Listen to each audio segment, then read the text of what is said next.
On va parler que tout est dans notre tête. Il n'y a pas de réalité externe, il n'y a que des perceptions du cerveau. Qu'est-ce que cela veut dire? Cela veut dire que quand on est heureux, quand vous êtes heureux, le bonheur se trouve où?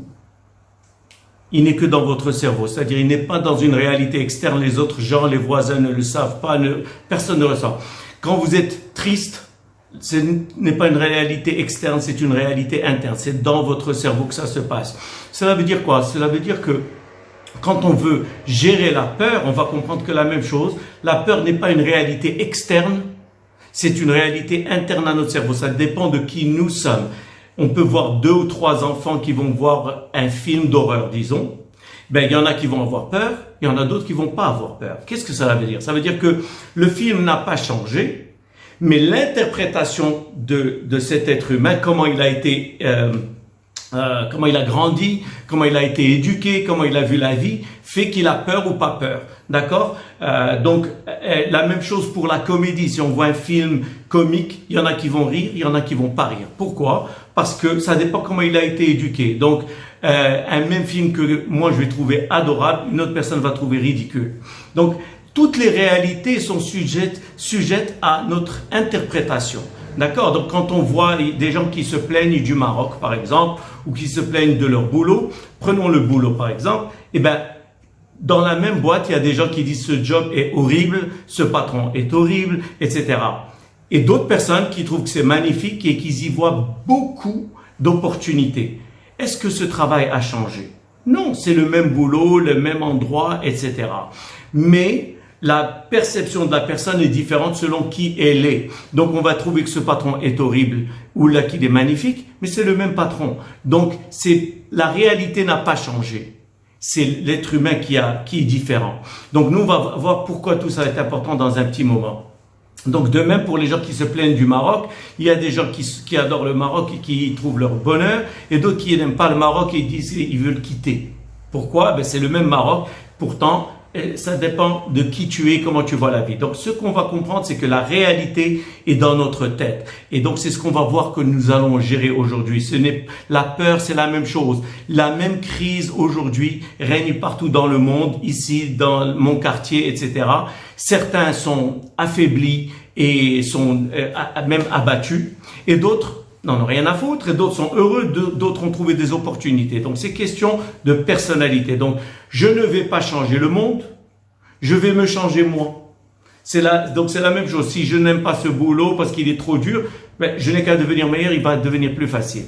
Donc, nous allons voir que pour changer la peur, on ne va pas changer le monde ne va pas changer. Nous allons voir les choses autrement. Et on va comprendre la peur. Comment on va la comprendre? Et comme je dis toujours, quand on comprend quelque chose, ça fait, le problème est résolu pratiquement à au moins 50%, ou là 100%, là ça dépend. Ça veut dire quoi? C'est comme si vous êtes malade et vous allez chez des médecins et chaque médecin vous dit, vous n'avez aucun problème, vous êtes bien. C'est encore plus frustrant parce que personne ne vous comprend. Nous, on voit que quand on comprend que d'où vient la peur, ce que c'est que la peur, quand on va la comprendre dans un petit moment, on va voir qu'elle ne va pas avoir autant d'impact sur nous parce qu'on va comprendre que c'est notre cerveau et que ce n'est pas une réalité. Donc, la chose que j'essaie d'expliquer tout le temps, c'est que le cerveau humain, le cerveau humain est négatif par défaut. Qu'est-ce que cela veut dire? Cela veut dire que quand le cerveau humain cherche une information qu'il n'arrive pas à trouver, il n'a pas la réponse, il pense le pire scénario possible. On donne un exemple. On va voir que si quelqu'un appelle ses enfants au téléphone et ils ne répondent pas, qu'est-ce qu'il va penser? Oh, j'espère que ça va, ils ne répondent pas, etc. Si un boss appelle un employé et votre boss vous appelle, le directeur général dit dès que vous entendez ça, vous allez dire j'espère que j'ai pas gaffé, je sais pas ce que j'ai fait. On va jamais penser ah oui, c'est sûr qu'il va me féliciter pour un très beau travail. Notre cerveau va directement les premières secondes à la négativité et au pire scénario possible. Une femme appelle son mari 2 ou 3 fois, il répond pas, elle pense le pire, sa fille il est avec une autre nana, etc. Donc notre cerveau est toujours comme ça. Il ne va jamais penser quelque chose de bien. Maintenant, quand on comprend que notre cerveau est tout simplement négatif par défaut, quand il n'a pas une information, il pense le pire. Donc quand je pense le pire, je vais me dire, ce n'est que mon cerveau qui est en train d'être un cerveau. Tout simplement. D'accord? Donc, comment visualiser ça encore plus?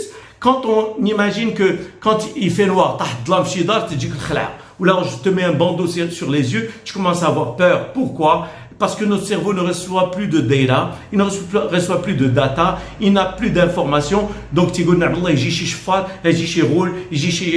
fantôme ou les chahaja. Donc on pense toujours le pire dans il les bois, une forêt la nuit. Tu ne vois rien, tu as peur. Alors qu'il n'y a rien. La même forêt qui était là le jour était là de la nuit. Mais la nuit, tu as peur. Pourquoi? On ne sait pas. C'est comme ça. Donc, on peut expliquer en fait pourquoi, mais ce n'est pas le moment. L'essentiel, maintenant, je veux que seulement chacun de nous comprenne que le cerveau est négatif. Donc, quand il pense quelque chose de négatif, on va se remettre en question, on va se dire non, ce n'est pas une réalité, c'est juste mon cerveau qui est en train d'être lui-même, tout simplement. D'accord? Donc, on va toujours comprendre que le cerveau, quand il n'a pas d'information, il pense le pire. Alors, qu'est-ce que cela veut dire pour nous, notre contexte aujourd'hui? Aujourd'hui, nous tous, dans cette planète, nous ne savons pas de quoi est fait le futur. Donc, quand on va penser n'ayant pas l'information, le cerveau va penser le pire scénario possible. C'est pour ça qu'au début de cette pandémie, tout le monde est allé au supermarché pour acheter plein de bouffe, plein de savon, plein de trucs. Pourquoi? Parce qu'il s'est imaginé le pire. Et où il est le savon, il est le makla, il est comme si ça allait vraiment arranger quelque chose de survivre 2 ou 3 jours de plus et mourir après. Je ne sais pas. De l'essentiel, on pense toujours au pire. Donc, ce que j'essaie de dire par là, c'est que essayons de chaque fois qu'on a une mauvaise pensée, on se dit, est-ce que j'ai l'information ou là je l'ai pas? Si je réalise que je l'ai pas, je sais que ce que je pense est complètement ridicule. C'est juste mon cerveau qui est en train d'être lui-même. D'accord? Il est humain. Tous les humains sont comme ça, même les gens les plus positifs. Ça n'a rien à voir avec votre positivité ou votre négativité. Non. C'est un instinct humain. Pourquoi? Parce que ça se passe dans le subconscient avant de réaliser. Et comme j'explique toujours, le subconscient est beaucoup plus rapide que la conscience. Quand vous parlez puis vous réalisez ce que vous avez dit. Vous ne savez jamais quel est le dernier mot qui va sortir de votre bouche. Donc le subconscient agit bien avant. Donc on a peur avant d'avoir réfléchi. Donc maintenant qu'on a compris ça, ça devrait déjà atténuer beaucoup de problèmes. C'est que en s'imaginant toujours le pire, on va se préparer toujours à une catastrophe et ça nous empêche de donner la meilleure version de nous-mêmes. Donc qu'est-ce qu'on va voir là-dedans? On va voir que pourquoi encore plus, on va essayer de comprendre pourquoi il faut pas faire ça. Imaginez que moi j'imagine toujours le pire. Je vais aller voir quelqu'un et je pense qu'il va m'arnaquer. Eh ben je vais mal me comporter avec cette personne parce que je ne lui fais pas confiance. Et c'est comme ça. Notre cerveau est tellement négatif que quand on ne connaît pas quelqu'un, on ne l'aime pas. Déjà quand je ne connais pas quelqu'un, je me méfie. C'est ça. Parce que mon cerveau est négatif par défaut. Donc ce qu'on doit se dire, c'est je n'ai aucune idée sur cet être humain devant moi. Ça peut être la personne la plus gentille du monde et c'est mon cerveau qui est en train de penser des choses négatives. Ce n'est pas justifié. D'accord? Donc, quand on ne connaît pas quelqu'un, on n'y rentre pas. Quand on ne connaît pas un magasin, on n'est jamais rentré, on a peur d'y rentrer. Pourquoi? Et il y a des fois des magasins qu'on adore, qu'on trouve très jolis, mais on se dit non, ça va être très cher. Non, c'est pas mon cercle, c'est pas mon style de magasin. J'ose pas rentrer. Alors qu'il n'y a aucun danger. Donc notre cerveau, quand il connaît pas quelque chose, a toujours peur.